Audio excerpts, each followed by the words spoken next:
Hello everyone, so those lovely people at the Grainfather have sent me a new toy to play with. This is the S40 brewing system. It is part of their new range, and this is a sort of new introductory level model in the Grainfather series, which in this video I'm basically going to do an unboxing of, talk you through my first impressions and some of the features of this new system. So this will be leading up to a video where I do a full brew day on it as well. So yeah, let's have a look and see what the S40 is all about.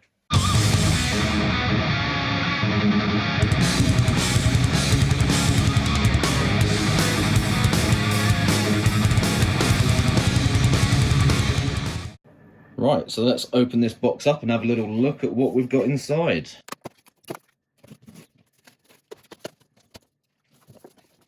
Pretty well packaged, as you'd expect.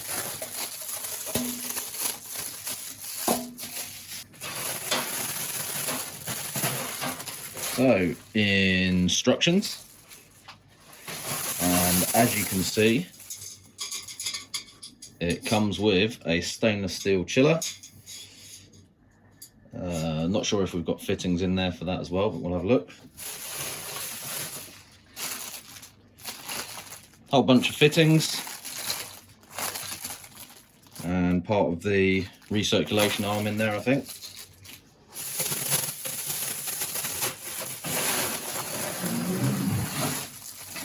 So that's the grain basket, and then just the base unit itself.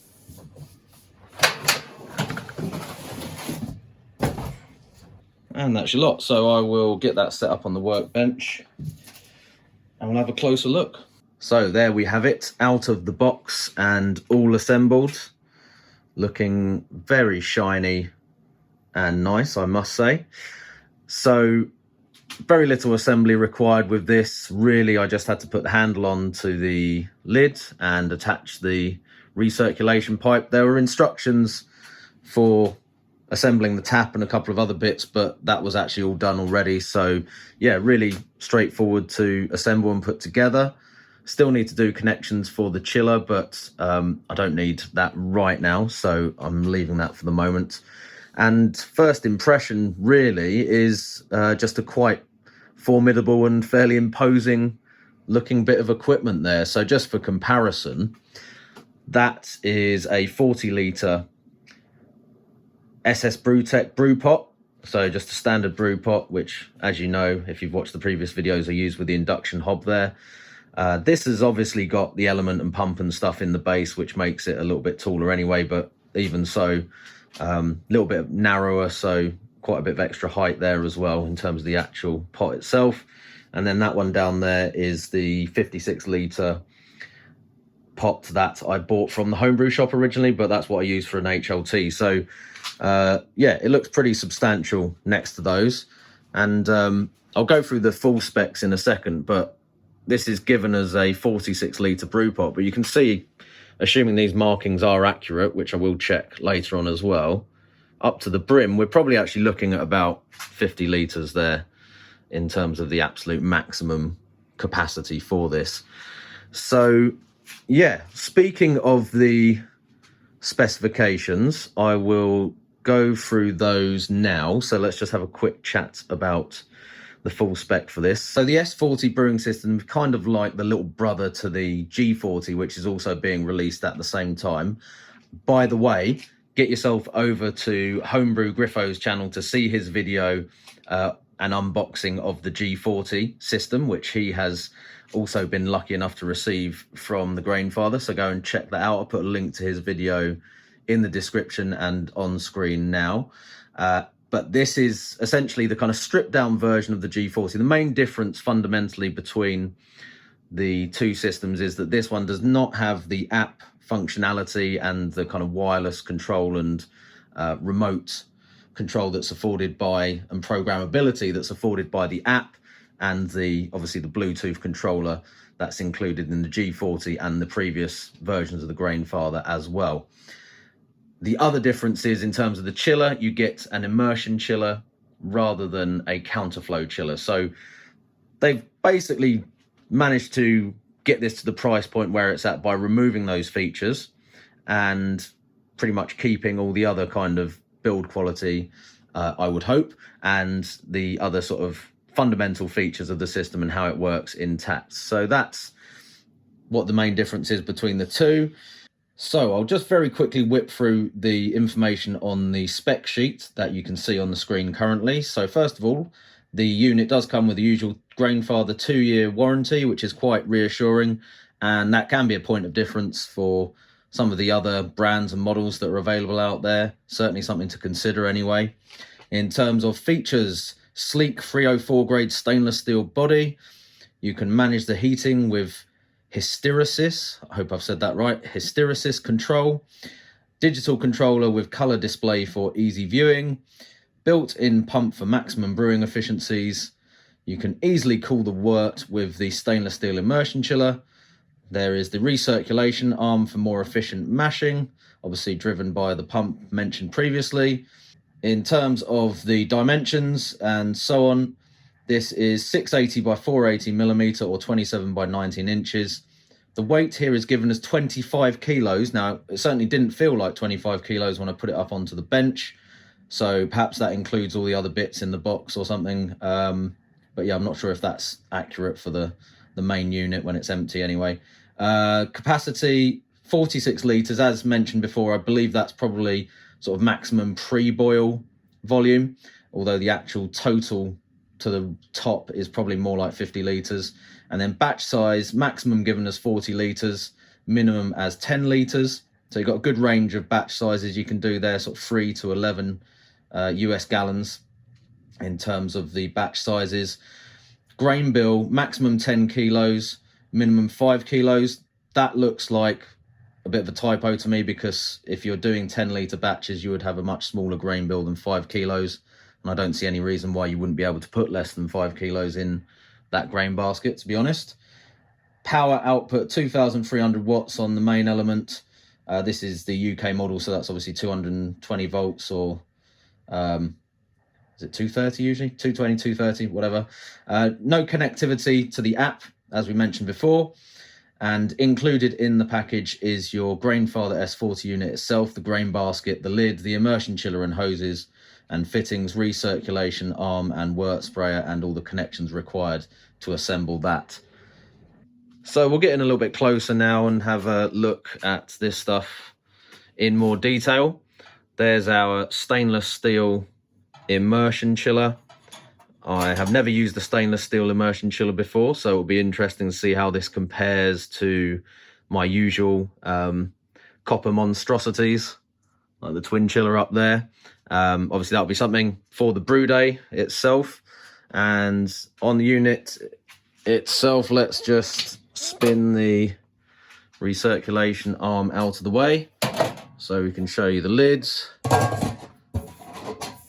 So the lid fits quite snugly on the top there, and you do have clamps as well, so you can clamp it down. There is a gasket around the inside of the lid, so you can get quite a solid seal on it. There's a few little, I assume, venting holes there as well. I'm not 100% why you would necessarily need to clamp the lid down on the boiler, but I guess for transit or storage, maybe that's quite useful. The lid itself is not the thickest stainless steel in the world, so I think you would need to be careful about that kind of falling off or rolling onto the floor, because this will probably dent fairly easily, but you know, just take care of it and it should be fine. Looking inside, we mentioned these markings on here as well. I do always appreciate some really nice and clear markings for volumes on the inside of containers. I'll check the accuracy of these on the brew day video, I think, but one minor little comment here: if the spec says that it can go down to 10 litres in terms of minimum volume, it would be useful if the markings actually went down to 10 litres.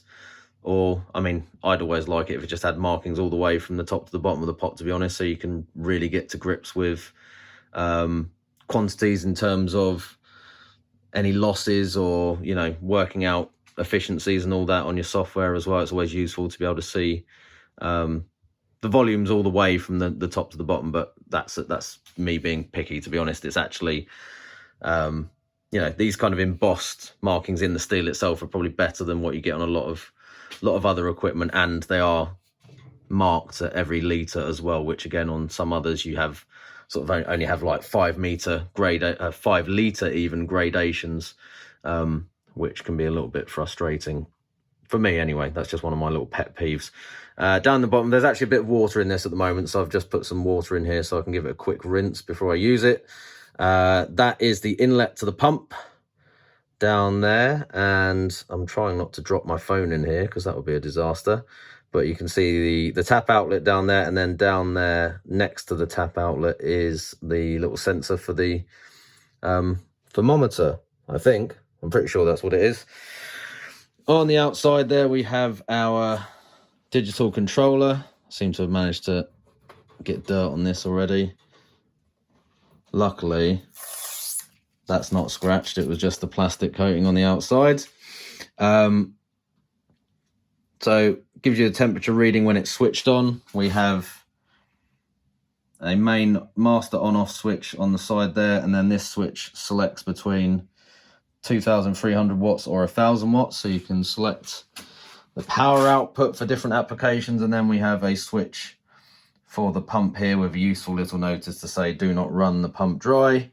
A stainless steel ball lock valve, quite narrow on this, so I don't know, is that probably 1/2 inch to sort of 1/4 inch BSP, maybe something like that. I'm sure that will work fine, but I would probably look long term to sort of upgrade that to a wider bore tap personally. I don't know, I've not used it yet, so I don't want to criticize that too much, and I know that this is pretty much the same sort of tap as you'll get on most of the all-in-one systems, but I'm sure people probably do upgrade stuff like that. Speaking of which, actually, just coming back to the outlet for the tap, this doesn't come with any sort of filter or screen for the tap.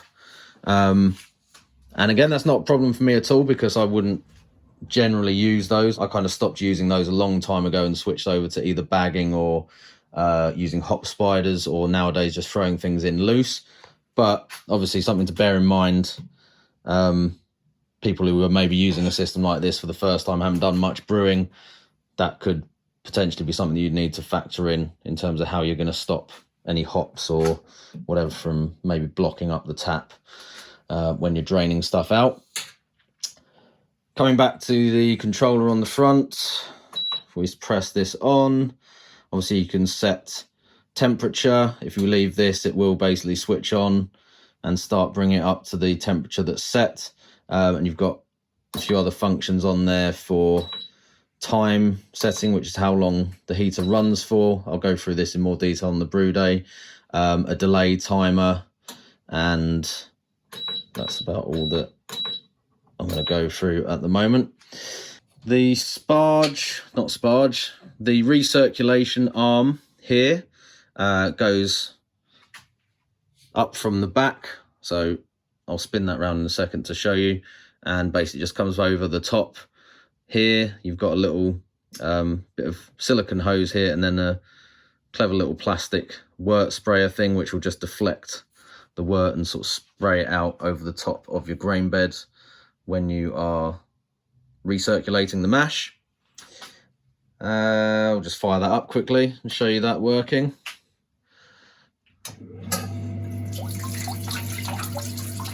And there's obviously a tap on the back here that we can adjust or throttle the flow from that with. So that's sort of filled chat, and you can drop it down to just a trickle.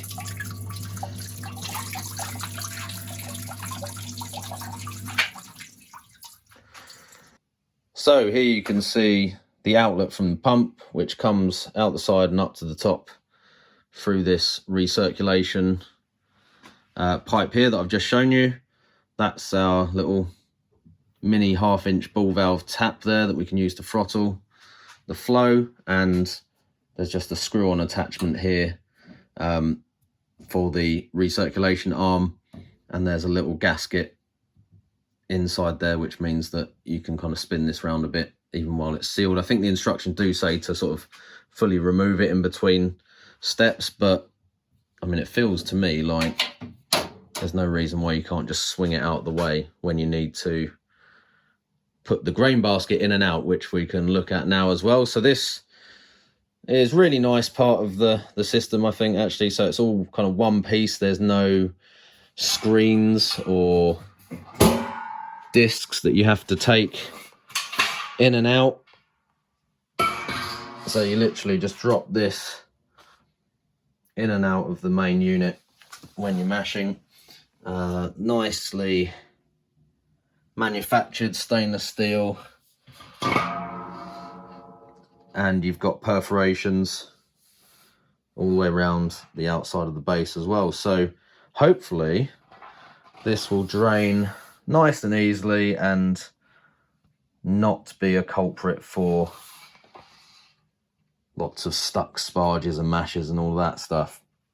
I'll just show you how that sits in the main unit. So when we drop it in, these little feet on the base will keep the basket above the plate or the element at the bottom, and then when we lift it out and we want to sit it on the top, these little brackets on the side are what will hook into this little ring, which has slightly offset bits for that purpose. So there we go, that is sat on the bottom there. So obviously we would be positioning it like this to mash, and then when we get to the point where we want to sparge, we will lift that out, spin it round. So you only need to spin it round about, I don't know what, 30 degrees or something, and you can see those brackets now sit neatly, quite clever little design actually, on that retaining ring there that sits in the inside of the top. And that would then drain through, and then we can obviously put in our sparge water through the top and sparge the rest of the grain to bring it up to volume. So nice, neat, clever little solution there. And from the looks of it, should be fairly easy to kind of clean and obviously dispose of all your grain from this, because you might need a bucket or something to put it into while it's dripping wort everywhere still, but other than that, nice solution. So there we have it, guys. That was my unboxing and first impressions on the Grainfather S40. I've got to say, it looks pretty good to me, and I'm very excited to try it out. But the proof is in the brewing, so look out for the brew day video that will be coming out shortly as well, and we'll put this through its paces, and I will give this a sort of proper review in terms of how it actually works during the brewing process and on the brew day. But yeah, looking good from what I can see so far, and I'm quite excited about using it actually. So I'll see you on the next video. Cheers. I'm the dude. So that's what you call me, you know? That or his dudeness, or duder, or, you know, El Duderino if you're not into the whole brevity thing.